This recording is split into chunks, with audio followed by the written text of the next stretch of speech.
Good morning students. 10वीं वाले बच्चे, सिद्धि हिंदी विद्यालय के इस ऑनलाइन क्लासेस में आपका फिर से एक बार स्वागत है। अब यहाँ पे हमारा ये जो लेसन जो चल रहा है, मैं आपको वैसे तो आप तक ये अभ्यासक्रम की सूची पहुंच ही गई होगी कि इस साल के लिए 10वीं वाले बच्चों को कितने लेसन पढ़ने हैं और कितने निकाल देने हैं, लेकिन फिर भी हम यहाँ पे उसकी चर्चा करेंगे। तो ये जैसे ही लेसन खत्म होगा, जो पहला पार्ट है उसका और ये दूसरे पार्ट के स्वाध्याय प्रश्नोत्तर की चर्चा करेंगे, और इसके साथ साथ मैं आपको बोर्ड की परीक्षा का जो पेपर पैटर्न है वो, और इसके साथ साथ जो इस साल हमें अभ्यासक्रम में लेसन लेने हैं वो और जो निकाल देने हैं वो, उसकी सूची में आपको बताऊंगी ताकि आपके पास भी वो पहुंच जाए और आप लिख कर रखना, ताकि आपको याद रहे कि हर एक सब्जेक्ट में आपको कितने कितने लेसन पढ़ने हैं और कितने निकाल देने हैं। अब यहाँ पे सबसे पहला, यहाँ पे हमारा ये जो दूसरा पार्ट चल रहा है, तो दूसरे पार्ट के भीतर हमने सबसे पहले तो ये जो बाल गोविंद भगत पाठ का शीर्षक है, इस पाठ के जो रचयिता है अर्थात लेखक है राम वृक्ष बेनीपुरी। शुरुआती तौर से ये थोड़ा रिवीजन कर रहे हैं हम लोग। शुरुआती तौर से हमने उनका परिचय देखा, क्योंकि कोई भी रचना पढ़ने से पहले साहित्यकार का परिचय प्राप्त करना जरूरी है। उसके बाद हमने बाल गोविंद पाठ की शुरुआत की, जिसमें बाल गोविंद भगत की वेशभूषा, मतलब वो कैसे कद काठी के दिखते थे, उनकी वेशभूषा को देखकर ऐसा नहीं लगता कि वो साधु का जीवन, मतलब साधु नहीं कह सकते उनको। हर रोज वो कबीर के दोहे गाते हैं, तो ये क्रियाओं को देखकर भी नहीं कहा जा सकता कि वो साधु है। क्यों? क्योंकि उनके बेटे थे, उनकी बहू, उनका एक अच्छा सा घर परिवार, खेत खलिहान थे, वो मेहनत करने वाले इंसान थे। अब यहाँ पे हर रोज वो कबीर के दोहे गाते थे। गांव में लोगों की सुबह उनके दोहे, उनके गीत, उनके भजन, उनकी खंजड़ी की आवाज सुनकर ही होती थी। अब यहाँ पे उनका जो क्रियाएं हैं, तो उनके बारे में पता है कि वो स्वभाव से कैसे थे। तो वो किसी की भी वस्तु को बिना पूछे नहीं लेते थे। अपने जीवन के व्यवहार में भी किसी भी इंसान की वस्तु को वो नहीं लेते थे। हमेशा सत्य की राह पे चलना, कबीर के आदर्शों पर चलना उनका जीवन था। जब आषाढ़ का मौसम आता है आषाढ़ का मौसम आता है, उस समय उन्होंने किस प्रकार से वो खेती बाड़ी करते हैं। रिमझिम बारिश होती है, स्त्रियां जो होती है कुछ एक, वो मेड़ के ऊपर बैठकर जो कबीर के दोहे यहाँ पे ये भगत जो गाते हैं, बाल गोविंद भगत, उसी को वो औरतें दोहराती है। बच्चे खेत में खेलते हैं और खेलने के साथ साथ वो कबीर के ये दोहे सुनकर खुश हो जाते, नाचने कूदने लगते हैं। फिर भादो, तो भादो में यहाँ पे धीरे धीरे अंधेरा यहाँ पे जिस प्रकार से जो होता है वो किस प्रकार से बढ़ने लगता है उसके बारे में है। जैसे ठंड के मौसम में अंधेरा बढ़ता है और फिर धीरे धीरे धीरे वो थोड़ा सा खुलने लगता है।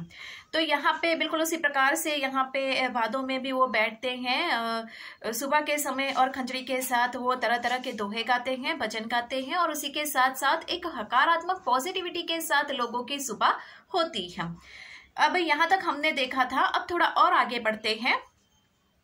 कार्तिक आया नहीं कि बाल गोविंद भगत की प्रभातियां शुरू हुई, जो फागुन तक चला करती। वह इन दिनों सब सवेरे ही उठते, न जाने किस वक्त जगकर वह नदी स्नान को जाते। गांव से 2 मील दूर वहां से नहा धोकर लौटते और गांव के बाहर ही पोखरे के ऊंचे मिंडे पर अपनी खिंजड़ी लेकर जा बैठते और अपने गाने टेरने लगते। मैं शुरू से ही देर तक सोने वाला हूं, किंतु एक दिन मार्च की उस दांत किटकिटाने वाली भोर में भी, भोर यानी सुबह, उसका संगीत मुझे पोखरे पर ले गया था। अभी आसमान के तारे के दीपक बुझे नहीं थे। हाँ, पूरब में लोही लग गई थी। पूरब में लोही लगना यानी कि जैसे आपने देखा होगा, सुबह के समय पूर्व दिशा में जैसे ही सूर्योदय होता है, तो उसी के साथ साथ जैसे पूरा आकाश, जहाँ से सूरज की खिलने की शुरुआत होती है, जैसे कि पूरा आकाश लाल दिखाई देता है, पूरा मतलब केसरिया रंग जैसा दिखाई देता है, तो वो दृश्य बहुत ही सुंदर होता है। तो उसके बारे में यहाँ पे चर्चा हुई है।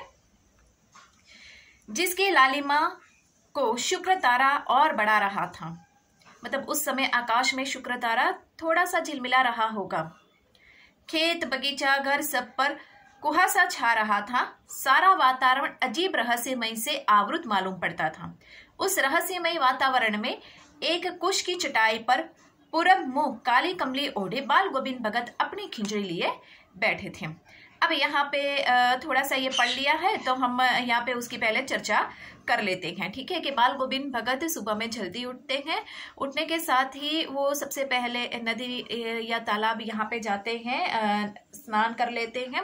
स्नान करने के बाद उस तालाब या नदी के पास जो भी कोई बड़ा सा पोखरा, यानी कि आपने देखा होगा कि कच्ची मिट्टी या गोबर से लीप के जो बनाया गया होता है, जहाँ पे गांव के लोग इकट्ठे होते हैं, बातचीत होती है, चर्चाएं होती है, बिल्कुल उसी प्रकार से उस जगह पे वो जाकर बैठते हैं और ये कबीर के दोहे अर्थात ये जो गीत होते हैं वो गाना शुरू कर देते हैं खिचड़ी के साथ। एक दिन ऐसा होता है कि ये जो राम वृक्ष बेनीपुरी है वो सुबह में सोए हुए हैं। बहुत ही किटकिटाने वाली यानी हद से ज्यादा बड़ी ठंड ये जो है उसके कारण लोग अपने घरों में ही हैं, लेकिन फिर भी लेखक को ऐसा लगता है कि मुझे उनके संगीत में, बाल गोविंद भगत के संगीत में इतनी मतलब आकर्षकता थी कि यहाँ पे लेखक खुद खड़े होकर उस नदी या तालाब तक, जहाँ जिस पोखरे के पास ये बाल गोविंद भगत बैठकर गीत गुनगुना रहे हैं, वहां तक वो पहुंच जाते हैं। उन्होंने देखा कि आकाश पूरा लालिमा से भरा हुआ है, सूर्य धीरे धीरे उदय हो रहा है, शुक्र का तारा जगमगा रहा है और आकाश को बहुत ही सुंदर तरीके से दिखाई देता है। जो फसलें हैं उन फसलों के ऊपर भी कैसे ठंड छाई हुई है और कैसे पूरा वातावरण जैसे सुंदर सा प्रतीत होता है और आकाश का ये सूर्य की जो केसरिया रंग की किरणें हैं वो फसल के ऊपर कैसे पड़ती है और फसलें कैसे जैसे कि सोने की तरह चमचमाने लगती है, उसका उन्होंने यहाँ पे वर्णन किया है। उस वक्त उन्होंने देखा कि बाल गोविंद भगत एक मतलब ये पोखरे के पास एक काली कमली ओढ़े हुए, हाथ में खिंजड़ी बजाते हुए कोई सुंदर सा संगीत गा रहे हैं। अब थोड़ा और आगे बढ़ते हैं। उनके मुंह से शब्द का तांता लगा था। उनकी उंगलियां खिंजड़ी पर लगातार चल रही थी। गाते गाते इतने मस्त हो जाते, इतने सुर में आ जाते, उत्तेजित हो उठते कि मालूम होता अब खड़े हो जाएंगे। कमली तो बार बार सिर से नीचे सरक जाती। मैं जाड़े से कपकपा रहा था, किंतु तारे की छांव में भी उनके मस्तिष्क के श्रम बिंदु जब तक चमक ही पड़ते।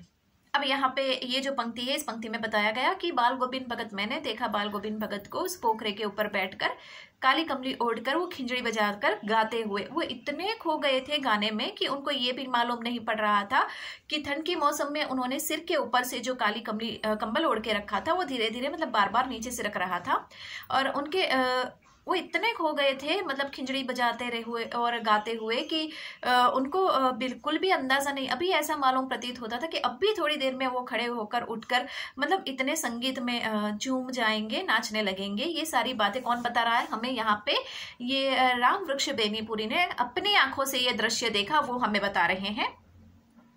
अब थोड़ा और आगे बढ़ते हैं कि गर्मियों में उनकी संज्ञा, उनकी उम्र सबरी शाम को न शीतल करती।